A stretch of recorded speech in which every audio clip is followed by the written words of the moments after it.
Hey, brother! Ben, remember how Cars 2 had all that light-hearted James Bond spy crap and Mater was the main character and it was barely about racing at all? Well... yeah, Cars 3 isn't gonna be like that at all.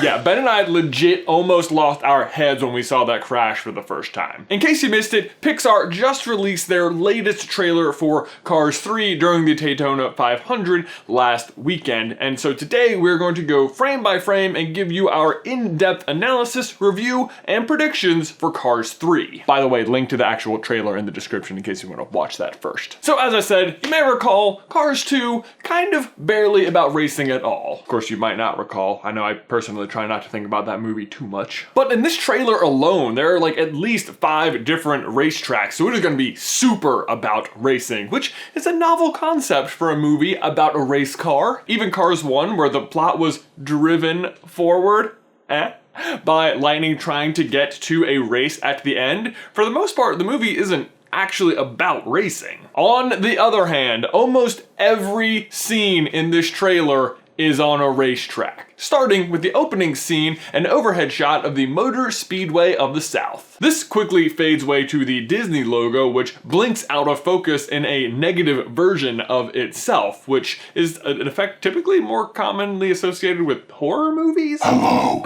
Sorry, I don't know what happened there. Next, we get a closer look at the track, and we can see a lot from here. First, there are 33 different racers. The name of the race is the Dinoco Light 350, which makes Dinoco kind of sound like a light beer. Even the font used looks like Natty Light. You can see Jackson Storm is in the lead position and Lightning in third. The pole in the middle of the track also confirms Storm's number is 20 and not 2.0, which I still feel like is meant to represent him being the face of the next generation. That scene then fades out to a negative of the Pixar logo. Thanks for watching. Sorry, I don't know what that keeps happening. From there, we fade into a few clips of the Dinoco 400. The blue skies give you the feeling like it's the old days, and it contrasts really well with the negatives of the logos we just saw. Gives you a real sense of foreboding. Following that, we get a few slides of text interspersed with more racing shots. Among them is an under the axle shot where we see more of the Dinoco 400. You can see some interesting sponsors here, including Nitro Aid, Trunk Fresh, No Stall, Shiny Wax, and whoa, what is that? Is that a Dinoco car? Yes, it is, and that's exciting for me because we spend the entire first movie wondering whether or not Lightning will get the Dinoco sponsorship, and at the end, he eventually turns it down, but we never really revisit it in Cars 2. We don't know who gets the sponsorship, so I'm excited to see who that character is. Then we hear some voiceover listing off some stats about Jackson Storm's training, but here's where we get the first slide of text that caught my attention a little. The word stronger. Stronger is a weird choice of word for cars. Like, I know there are things called muscle cars, but even if you came up to me and were like, my car's stronger than your car, I wouldn't think like faster. I would think maybe it can tow more? So what does stronger mean? Well, my guess is that it's kind of like what we discussed in our theory video, Are Cars Alive? Which suggests that cars had some sort of organic or biologicalness to them.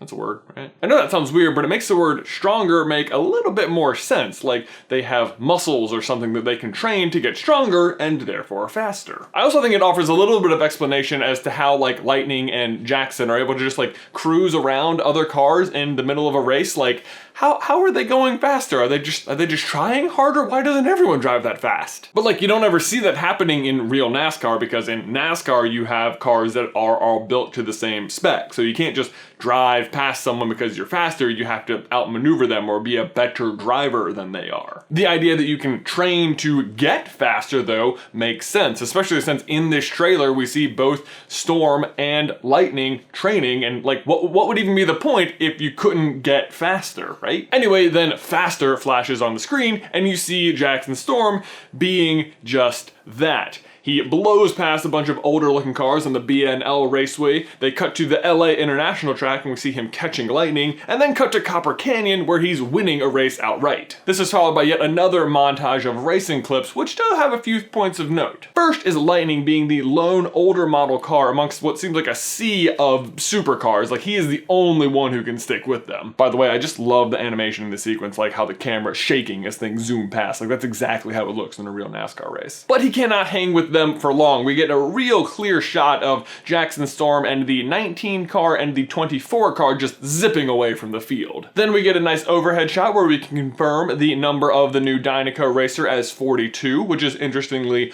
one less than 43, which was the King's number in car 1 and Richard Petty's number in real life. But that's not the most interesting thing in this shot. The most interesting thing is that purple car.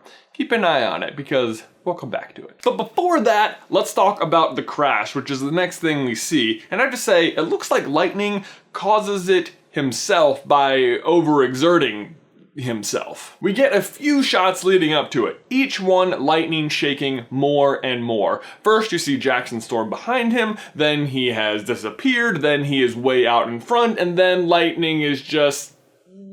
Now, this crash looks familiar like the one we saw in the teaser trailer, but it's not exactly. Pay attention here, we're gonna play them side by side for you. Clearly it's the same crash, but with definitely a different aesthetic, which makes me think one is the actual crash and one is more like a bad memory or a dream sequence of the same crash. Personally, if you ask me, I think this crash is going to happen in like the first 5 minutes of the film, and then it's going to haunt Lightning for the rest of the movie. Moving on though, we then see Lightning driving with Dynaco and Purple again before we get into his training montage, which involves driving on the beach of all places with a new paint job. I know my car always runs better after I've driven it on sand. The training also involves a return to the dirt track at Radiator Springs, which gave me all of the feels. And we get to visit the track Doc Hudson used to race at, which looks like it might have been transplanted from The Good Dinosaur because, man, being in the woods with the cars just looks really great. Also mixed into the training montage is a shot of Jackson Storm winning the appropriately titled Data Shift 400. And this is where the trailer really punches you in the stomach, because after the training montage you think, yeah, things are looking up, but it's all leading up to this. Lightning flipping out of control at a mega high speed. Oh my gosh, I'm serious, it gives me chills every time I watch that crash. But if you listen to the voiceover that's playing while it's happening, it says you can't turn back time. And upon much closer viewing, I realized that the crash we're seeing is actually being played in reverse at like a really high speed. So it's like being rewound. Actually, just for fun, we went ahead and reversed this footage and then slowed it down a little. Here's what it looks like. Notice how the cars in the background are now traveling in the correct direction. Now, there are a few more quick little things that happen after this, but only one thing really caught my attention. And it's this shot of Lightning leading a pack of older looking cars. Among them, the purple car, number 19, the Dynaco car, 00, and number 31. And what's interesting about this is that 19, 31, and 00 have all been seen in other parts of the trailers as supercars. And yet, here they all are as older looking models. So do you know what I think is happening here? That these cars are not racing each other, they're racing with each other. That is how they're going to take down Jackson Storm. Individually, none of them are ever going to be as fast as Jackson Storm, but by working together and drafting off one another, they can conserve energy, conserve fuel, and travel faster. As for why they went from being supercars to the more traditional model, I can't say for sure, but I'm betting there's something sinister about the whole supercar thing, or maybe the fans don't like it, like it's ruining the integrity of racing. Remember, in the last trailer, there wasn't a single car in the stands rooting for Jackson Storm. I mean, personally, if I were a sponsor, that would be a pretty darn good reason to, switch drivers. Number 19 in particular is the one that is really standing out to me, because 19 is the one we see next to Lightning the most in the trailer, and I'm betting that's because number 19 is none other than Cruz Ramirez, Lightning's new training partner. And why do I think it's 19 in particular? Well, did you know that Lightning is number 95 because that's the year Toy Story came out? Well, it is, but here's the thing. Do you know what the other half of 1995 is? 19. Calling it right here. Cruz Ramirez is number 19. You heard it here, Super Carlin Brothers. Ben, I am so excited for freaking Cars 3. My question for you and everyone else is, what do you think? Will Cruz Ramirez in fact be number 19? Will they work together to take down Jackson Storm? Let me know your thoughts in the towel section down below. These socks are amazing! Guys, thanks for watching as always. Please remember to like this video if you haven't already and subscribe so you don't miss any future Cars videos. If you want to see my video about why I think cars are alive, you can check that out right here. And if you want to see our review of the second teaser trailer, you can check that out right here. But Ben, that's everything I've got for you today, man. I will see you in another life, brother.